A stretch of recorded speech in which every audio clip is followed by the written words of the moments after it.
Well, hi, and welcome to The Big Opportunity, a brand new video conversation series sponsored by Church of St. John the Divine, Houston, Texas. I'm Leigh Spruill, your host. Our goal for these conversations is to engage with church leaders and Christian cultural observers from all over, asking the question that, given the challenges of these times, where might we find opportunity to be church and to be church in some new ways for this day? My guest today is Doug Paul, who's managing partner and innovation strategist of Catapult. That's an organization that helps leaders build successful ministries that scale. He wrote and had published just last year in 2020 the best-selling book, Ready or Not, Kingdom Innovation for a Brave New World. Excellent book, by the way. I highly recommend this to anybody and everybody who's watching right now. Doug lives in Richmond. He's got 3 kids, married to Elizabeth. He's also an elder and helps pastor a diverse local congregation in the center of the city of Richmond. Doug, thank you for being with us. Yeah, thank you for having me, Leigh. It's good to see you. Good to see you too. So from your perch, what is the big opportunity presenting itself to churches across America right now? It's a great question, and I think I'll boil it down to this. Obviously, COVID and everything else that has happened has either screeched everything to a halt, or it feels like it has accelerated things that were already happening. Mm-hmm. And I think the big opportunity for churches is actually a little counterintuitive. I think it's to take the time to ask. I think it's Bob Buford who said this. It's like, what is trying to happen right now? Like in the place where you live, you work, you play, and specifically where the church is right now that you are at, what is trying to happen? What is Jesus already up to? I think we can sometimes jump to trying to answer questions too fast, and we need to actually pump the brakes just a little. Don't freak out and just ask, like, what Jesus is in charge. Gospel's not at risk. What is God trying to do right now? And then we can talk about what we should do next. What is trying to happen right now? What a great question. Wonder, though, before we go further, if you could just share with our viewers and listeners a little bit more about your particular ministry context right now in Richmond. Yeah, so I help pastor a city. Well, I help pastor a church that is in the city, which I guess in some ways is like pastoring a city in some ways. It is a neighborhood called Church Hill, and one neighborhood that is next to it called Fulton. And it's got the 6th highest concentration of poverty in the United States. It's a really, really diverse neighborhood, which means we're a really diverse church. I co-pastor the church with an African-American pastor named Pastor Don Coleman, who grew up in this neighborhood and will probably be buried in this neighborhood. How did you connect with this ministry? So, I grew up in Richmond. And so I planted a church in Richmond 15, 16 years ago.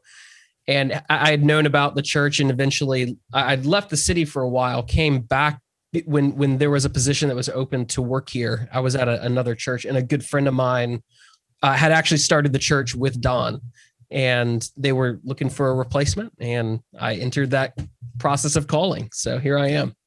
Well, that's great. That's great. I want to touch on some things in your book, and then hopefully before we end our conversation, circle back to your congregation there in Richmond. But in the book, Kingdom Innovation, you have this very arresting quotation. If the 1950s came back, many churches are ready. There's nothing wrong with the 1950s, except we don't live there anymore. So true. I wonder if you could now take that quotation and replace the 1950s with 2019. We don't live there anymore either. How would you respond to that? I think that's true. I think there are ways in which, we're human beings. We all have all said in the last year, I can't wait for things to get back to normal. Like, we've all said that. And I think we just have to challenge our own presuppositions that backwards is what normal is. I think there's been some fundamental shifts in the last 12 to 15 months that are going to reset the table of what normal is going to look like for the church. Like at the average church in the United States, at least according to Barna, has lost a third of their people, and they are not going to return. Now, that doesn't mean that the church that you're at is going to be like that. But in general, that is the majority of churches. There's been a resetting just of attendance. But even some of our expectations of what church could be, should be, will be is going to be really, really different. I think that's a startling statistic. And I know a lot of us in church leadership are going to be paying close attention to what is the new baseline as we emerge from coronavirus. And it's kind of scary to think it could be as much as a third in the average church. So your ministry and your book are all about kingdom innovation. Yeah. For the average layman, what do we mean by that term, kingdom innovation? I mean, I think we mean three things. I'll give you the definition, then I'll break it down. So the definition is it's new, it works, and it brings glory to Jesus. And I mean, each of those three things are really specific. So it's new, meaning that can be on a continuum of it's the light bulb. It's just been invented. There wasn't a light bulb, now there is, or just a little tweak of something. So if you think about a ministry like Alpha, which is like one of the great evangelism ministries of the last 30 years, that was actually just a tweak. Alpha existed as a course to teach people who are already Christians about doctrine, and they tweaked it just a little. And 30 million people later, you have this amazing kingdom innovation. So it's new, but it doesn't have to be like dropped out of the sky, brand new out of the universe new. It works, meaning it can't just work on a whiteboard. It can't just work in your head. It can't just work on a piece of paper. It has to work in real life. So does it do what you feel that it's supposed to do? And then finally, this thing that is now in the world that is new, it has to bring glory to Jesus. It's not about you. It's not about the innovation. It's not about the success of the thing. Ultimately, this thing is participating in what Jesus is doing and restoring all things to where the story is ending up. He's the center of the story. We aren't. Amen to that. I like how you stress again and again in your work the importance of developing a kind of Christian culture where there's not only permission but encouragement to adapt, kind of a continuous learning cycle. And yet at the same time, you use this phrase, the curse of knowledge. That we are so used to being church in a certain way. We're so enmeshed in certain norms and expectations that it can be awfully hard to think about new ways of doing ministry that bring new glory to Jesus. Could you say just a bit more about that? I mean, it's not just true of like Christian culture, it's just true of human beings that the more you experience something working, the harder it is to see other ways of doing it. And I think whether that is you learned how to cook a turkey for Thanksgiving from your mom or your grandmother or whoever it was, it's gonna be harder to cook turkeys in a different way. The same is true of like how we do and experience church or faith or Christianity. It's harder to see other ways of doing it when we've experienced something that has been profound for us. And so the curse of knowledge is the more profound something is, the harder it is to do something differently. But we have to name that and say, but there could be other ways of doing it. And in fact, as we move into the future, there are going to be other ways of doing that. Mm-hmm. Well, Doug, as you know, I'm a member of a historic and traditional kind of church culture, and we value that.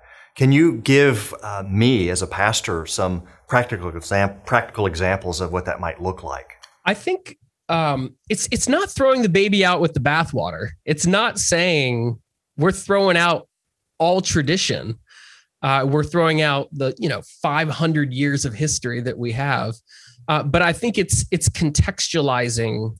How do we take the things that we believe are the great shapers of our life and faith together, and how do we contextualize that for this new world that we're living in? And I think that rather than thinking like broad sweeping macro changes, it's saying, is there a way that we could take 5 or 6 people and try an experiment? Could we try it with just a few people, whatever it is, and see what life is breathed into those people by trying something just a little bit differently? Before we talk about any big changes that we might make in the church, let's start with just a few people And then let's see what the Lord wants to do with that.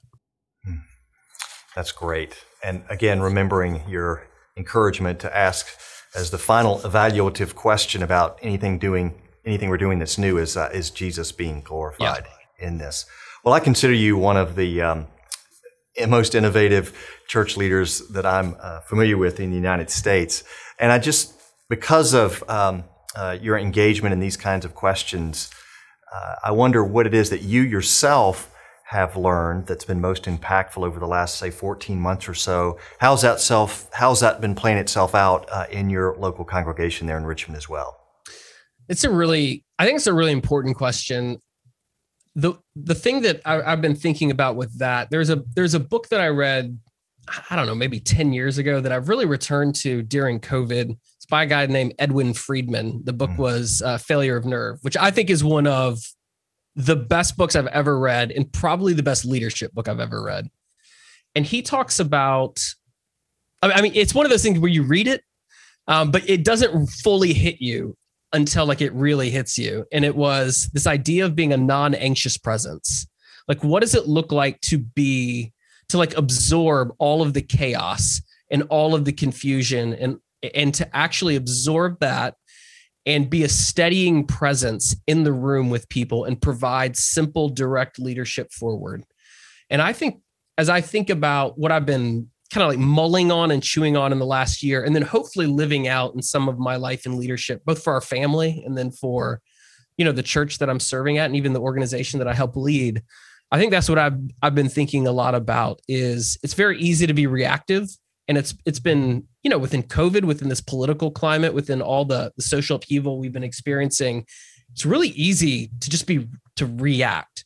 But I think first it's like, I want to absorb all of that energy that people are putting out there because they're freaking out a lot, and actually take that in with the Lord in reflective prayer, and be a steadying presence. It's not so much always what I do or what I say, but it's the presence that I can be for people in the rooms that we find ourselves. So that, I think, returning to that principle, but also like, what does that principle look like fleshed out in the midst of what has been somewhat chaotic times in the last year? Thank you for that answer. And I hope that our viewers and listeners will mull that over as well for this day. Doug Paul, thank you so much for your ministry. And thank you again for being our guest today. Absolutely. Thanks for having me.